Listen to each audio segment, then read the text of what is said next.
এক ভাই লিখেছেন, আমি বিবাহিত, আমার স্ত্রীর প্রতি আমার মনে অনেক সন্দেহ জাগে, কিন্তু আমার স্ত্রী অনেক ভালো মানুষ এবং সবাই তাকে ভালো মানুষ হিসেবেই জানে। তবুও তার প্রতি মনের ভেতর খারাপ ধারণা চলে আসে, যেমন সে অন্য ছেলের সাথে কথা বলে ইত্যাদি। আরেকটা বিষয় হলো, আমার শ্বশুর বাড়ি থেকে আমার স্ত্রীকে আমাদের বাড়ি বা ঢাকায় আসতে দিতে চায় না, কিন্তু আমার কর্মস্থল ঢাকায়। আমার স্ত্রী আসতে চাইলেও শ্বশুর বাড়ির লোকজন আসতে দেয় না। এক্ষেত্রে করণীয় কি? ভাই, স্বামী স্ত্রী শুধু না, সহকর্মী, ব্যবসার পার্টনার, বিভিন্ন পর্যায়ে মানুষদের প্রতি একের প্রতি অন্যের বর্জন তৈরি করা, এটা শয়তানের অন্যতম একটা অন্যতম কাজের একটি, যে সে মানুষকে একে অন্যের বিরুদ্ধে নানানভাবে ওয়াসওয়াসা তৈরি করে অন্তরের ভিতরে। এই ওয়াসওয়াসার রোগে এখন ভরে গেছে। এমন অনেক মানুষ আছে, তিনি একজনকে দেখতে পারেন না। কেন দেখতে পারেন না তিনি নিজেও জানেন না। স্বামী স্ত্রীকে দেখতে পারে না, স্ত্রী স্বামীকে দেখতে পারে না, সহ্য করতে পারেন না। ঘরে ঘরে এখন এই ব্যাধি, ঘরে ঘরে। কত শত মানুষ যে আমাদের কাছে এই ব্যাধি নিয়ে আসেন, সেটা কোনো ইয়ত্তা নেই।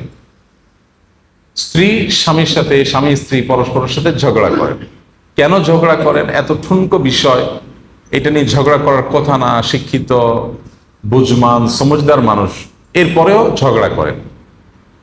ঝগড়ার পরে তারা দুজনে বুঝতে পারেন যে বিরাট ভুল হয়ে গেছে, এটা তো ঝগড়া করার বিষয় ছিল না, বাট হয়ে গেছে। কারণ হলো এখানে শয়তান কাজ করছে। শয়তানের অন্যতম কাজ হলো মানুষের মধ্যে বিভেদ তৈরি করা।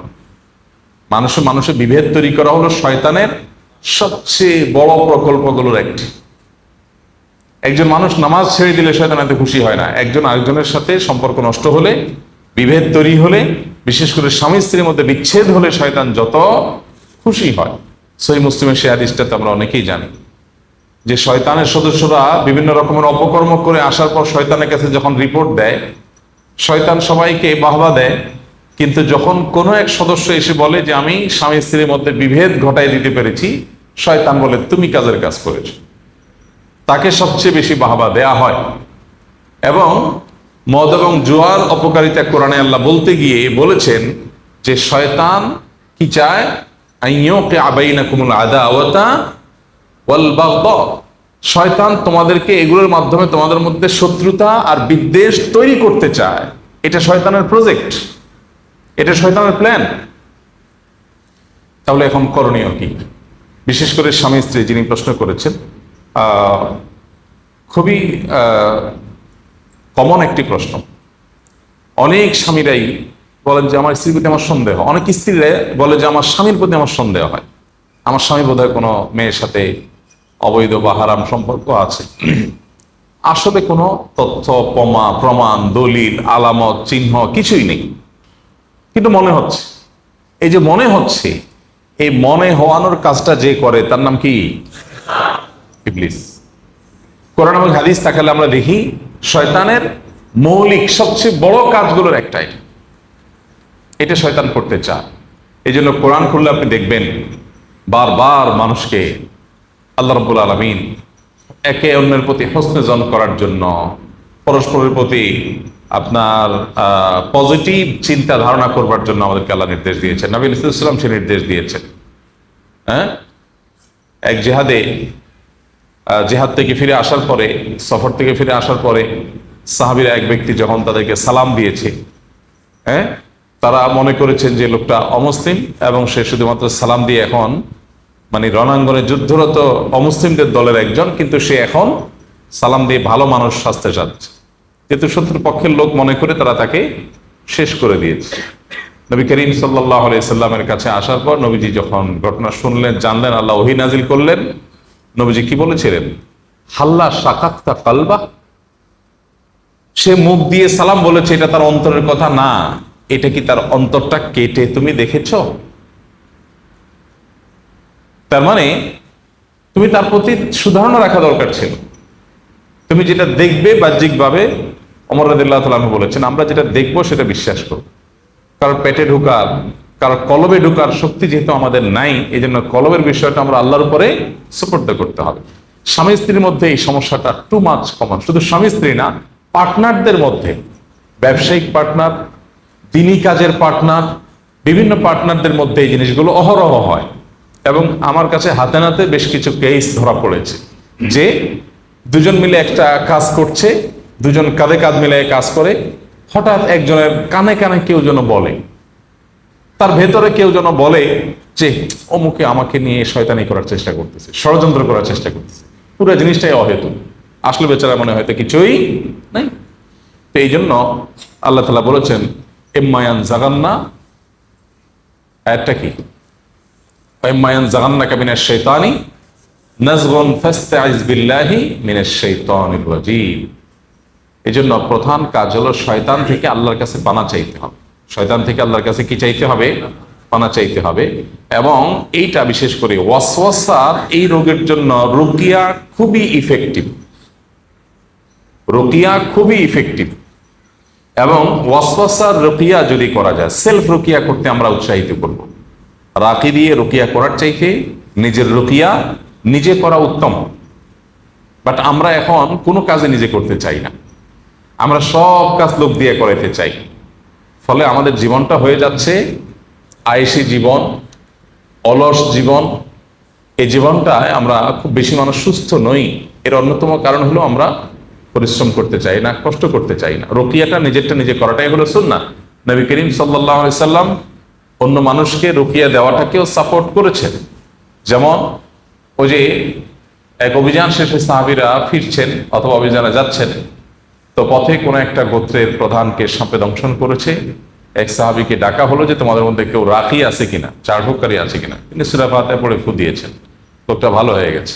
তাহলে অন্যকে দিয়ে ফু দেওয়ানো এটাও হাদিস দ্বারা সুসাব্যস্ত আছে। বাট নবীজি সাল্লাল্লাহু আলাইহি সাল্লাম আমাদেরকে উৎসাহ দিয়েছেন নিজের রুকিয়া নিজে করার জন্য। এখন কথা হলো কিভাবে জানবো, কিভাবে রুকিয়া করব? কোরআন তেলাওয়াত বিশুদ্ধ করে জানান কিনা, বাস এটুকু যোগ্যতা থাকলেই হলো।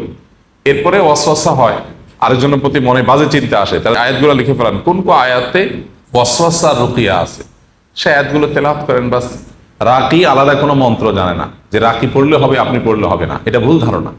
মনে করি যে রাকি দিয়ে পড়াইলে বোধহয় কাজ বেশি হবে, না, এমন কোনো কথা নেই।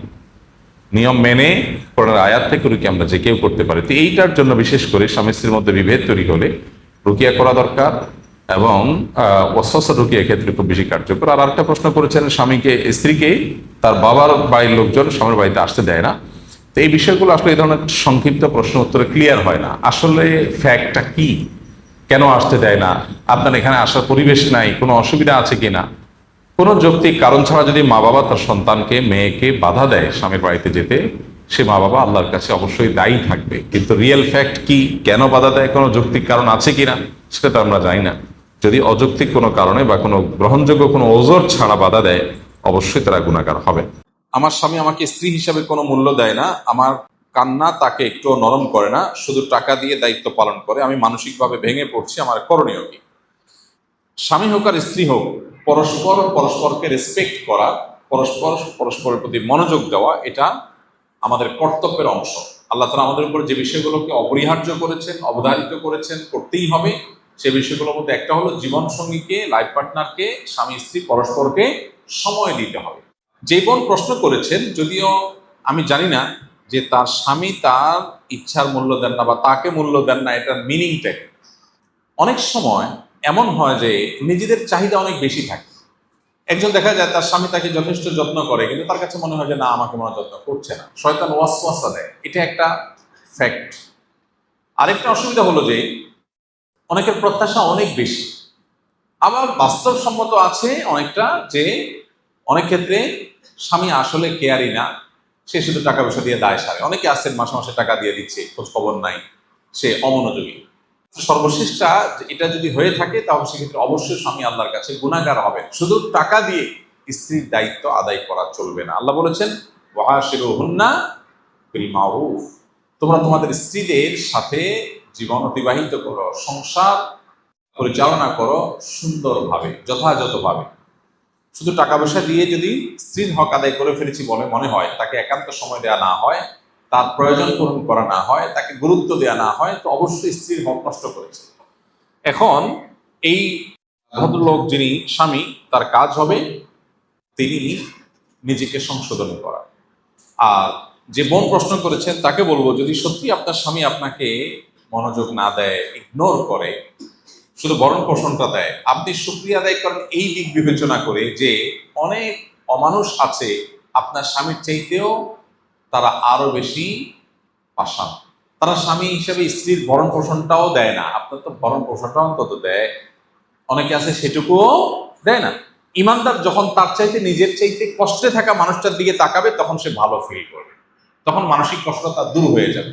এই জন্য আপনার সেদিকটা খেয়াল করা দরকার। আর আল্লাহ রাব্বুল আলামিন পৃথিবীতে সবাইকে সব দিক থেকে সুখী করেন না, অদ্ভুত এক সিস্টেম আল্লাহ তাআলা। একজন অনেক বড় সাকসেস তার ক্যারিয়ারে, উনি অনেক সফল ব্যবসায়ী, সফল উদ্যোক্তা, সফল এন্টারপ্রেনর, সফল ডাক্তার, সফল ইঞ্জিনিয়ার, সফল আলেম, উনি ওনার ক্যারিয়ারে অনেক সফল, কিন্তু বাসায় পারিবারিক জীবনে তিনি চরম ব্যর্থ। এরকম মানুষ ভুরি ভুরি আছে। আপনি বাইরে খুব ফিটফাট দেখবেন, কিন্তু ভেতরে সদরঘাট। বাইরে ফিটফাট, ভেতরে কি সদরঘাট। বাহিরে মনে হচ্ছে উনি খুব শান্তির অভিনয় করতেছে, হ্যাঁ উনি অনেক হ্যাপি হান্তা, আসলে অশান্তির সমুদ্রে হাবুডুবু খাচ্ছে। আর এখন দুনিয়াটাই হলো অভিনয়ের দুনিয়া, এখনকার পৃথিবীটাই হলো কিসের? অভিনয়ের পৃথিবী। চতুর্দিকে নাটক আর নাটক, অভিনেতা ছাড়া কিচ্ছু নেই, সবাই অভিনেতা। একজন আলেম চট্টগ্রামের বলতেছিলেন যে ভালো স্বামী বলতে পৃথিবীতে কিচ্ছু নাই, কে কতটা ভালো অভিনয় করতে পারে সেটা হলো বিষয়। হ্যাঁ, অভিনয় কে কত ভালো পারে সেটা হলো বিষয়। যাই হোক, এটা আবার বেশি একেবারে নেতিবাচক হয়ে যায় এবং ভালো মানুষ নাই বললে ভুল হবে, আজকেও মানুষ আছে আলহামদুলিল্লাহ, এর মধ্যেও আছে। এই জন্য ভাই আমাদের মনে রাখতে হবে যে দুনিয়াটা জান্নাত না, দুনিয়াটা জান্নাত না। এখানে সবকিছু মন মতো হবে না ভাই। একজন মহিলা তার স্বামীটা এত কেয়ারি, মাশাআল্লাহ, খুব যত্ন করে, খুব মনোযোগ দেয়, খুব খেয়াল করে, মাগার পয়সা করি নাই, ফকির নেই, কি বলেন? এখন যার স্বামী তাকে নিয়মিত মাসে টাকা পয়সা দেয়, খরচ খরচা দেয়, কোনো অসুবিধা নেই, তার কাছে ব্যাপার এটাই সবচেয়ে বড় ব্যাপার। তার কথা হলো ভাই টাকার দরকার নেই, কেয়ার হইলে হবে। যার যেটা না থাকে ওইটার গুরুত্ব তার কাছে বেশি থাকে, শয়তান ওটা আগে তার কাছে গুরুত্বপূর্ণ করে তোলে। আর যার স্বামী টাকা পয়সা দেয় না, সারাদিন ঘরে বসে থাকে আর মহব্বত করে, ভালোবাসা বলে, আই লাভ ইউ বলে, সারাক্ষণ শুধু পাম্পটি দেয়, ওই মহিলার কাছে এটা একটা বোঝা। বাবা এত আই লাভ ইউর কাম নাই, টাকা পয়সা কামাই করে নিয়ে আসে। দুনিয়াটা এমন, শয়তান এমন ভাবে আমাদের সামনে তুলে ধরেছে, যার যেটা নাই শয়তান তার কাছে ওইটার জন্য হাহাকার তৈরি করে। আর ইমানদার এগুলোর সবগুলোর বিরুদ্ধে যুদ্ধ করে, এই বলে যে আল্লাহ যে অবস্থা রেখেছেন আলহামদুলিল্লাহ। আমার সঙ্গে যদি অমানুষ হয় তাকে মানুষ করার চেষ্টা আমি করব, কিন্তু এট দ্য সেম টাইম আমি আল্লাহর প্রতি কোনো অভিযোগ আমার নাই, আমি শুকরিয়া আদায় করবো, কারণ এর চাইতে বেশি ক্রাইসিসে বহু মানুষ আছে। আমাদের কাছে অর্থাৎ হুজুরদের কাছে মানুষ সুখের দিনে আসে না, আমাদের কাছে মানুষ, হুজুরদের কাছে সাধারণত মানুষ সুখের সময় আসে না। আসে কখন? খেলায় পড়লে, ঠিকে গেলে, তখন হুজুরদের কাছে আসে।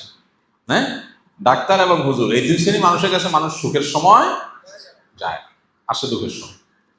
তো বহু মানুষ আছে যাদের দুঃখ শুনে আমাদের অবাক লাগে যে এই লোক দুঃখে আছে, মানুষ চিন্তাও করবে না। পাত্র হিসাবে তাকে দেয়া হলে যে কোনো পাত্রীপক্ষ রাজি হয়ে যাবে। আবার পাত্রীপক্ষের অনেকে আছেন যে পাত্রীর প্রোফাইল, ফ্যামিলি হিস্ট্রি দেখলে যে কোনো পাত্র অস্থির হয়ে যাবে, কিন্তু ভেতরের হিস্ট্রি জানলে কেউ সামনে আগাবে। এক একজনকে আল্লাহ তাআলা এক একটা দিয়ে পরীক্ষা করেন। পৃথিবীর কোনো মানুষ 100% সুখী নাই। সুখে ওই লোকটাই যে লোকটা পরিপূর্ণ দিনদার হতে পেরেছে, আল্লাহর সামনে নিজেকে পরিপূর্ণ সাপোর্ট করতে পেরেছে, যে লোকটা বলেছে আল্লাহ যা দিয়েছেন আলহামদুলিল্লাহ, এই লোক সুখী। কারণ তার কোনো দুঃখ নাই, তার এক্সপেকটেশনই নাই। এক্সপেকটেশন না থাকলে আর দুঃখ আসবে কোত্থেকে? সে আশাই করে যে সুখের জায়গা হলো জান্নাত, এটা দুনিয়া, এখানে সবকিছু মন মতো হবে না। কারো স্বামীটা অনেক ভালো, শাশুড়িটা খারাপ, কারো শাশুড়িটা ভালো, স্বামীটাও ভালো, কিন্তু দেবর ননদ গুলো অমানুষ। কারণ হয়তো এগুলো সবই ভালো মাশাআল্লাহ, কিন্তু পয়সা নেই। কারণ আবার পয়সা আছে, সবই ঠিক আছে, কিন্তু স্বামীটার চরিত্র খারাপ, আছে না নাই? এক একজনের এক এক সমস্যা। আরেকজনের সব ঠিক আছে, কিন্তু স্বামীর মুখতে সারাদিন দুর্গন্ধ বাইর হয়। মানে মাইনর ছোটখাটো ইস্যু আছে যেটা তার জন্য অনেক কষ্টের। ইমানদারের জন্য সান্ত্বনাটা হলো কোথায়? দুনিয়া, এটা জান্নাত না। এখানে সবকিছু মন মতো এখানে যদি সব পারফেক্ট হয়ে যেত তাহলে গোলাপের চারপাশে কাঁটা থাকতো না। গোলাপের চারপাশে কাঁটা, গোলাপের চারপাশে কাঁটা আছে, এটা দুনিয়া। জান্নাতের গোলাপে হয়তো কাঁটা থাকবে না। দুনিয়াতে গোলাপ নিবেন কাঁটাবিদ্ধ হবেই, গোলাপ নিবেন কাঁটাবিদ্ধ হবে না, এটা হবে না। এই জন্য দুনিয়াতে যেই কোনো কিছুতে অতৃপ্তি থাকবে। এই জন্য আমার যে বোন প্রশ্ন করেছেন তাকে বলবো আলহামদুলিল্লাহ বলুন, সবর করুন, স্বামীকে সংশোধন করবার চেষ্টা করুন, ওলামা একরামের দ্বারা মোটিভেশন করাবার চেষ্টা করুন, আল্লাহর কাছে দোয়া করুন এবং দিল থেকে বলুন, আল্লাহ অ্যাটলিস্ট আমার স্বামীটা তো ক্যান্সার আক্রান্ত না, আমার স্বামীটা তো অ্যাটলিস্ট বড় কোনো দুরারোগ্য ব্যাধিতে ভুগছে না, চরিত্রহীন না, বা অন্য দিক থেকে তার আরো খারাপ হতে পারতো, সেটা তো অন্তত না। আলহামদুলিল্লাহ, আল্লাহ তাআলা আমাদেরকে মানসিকভাবে সুখ এবং শান্তির নিয়ামত হাসিল করার তৌফিক দান করুন।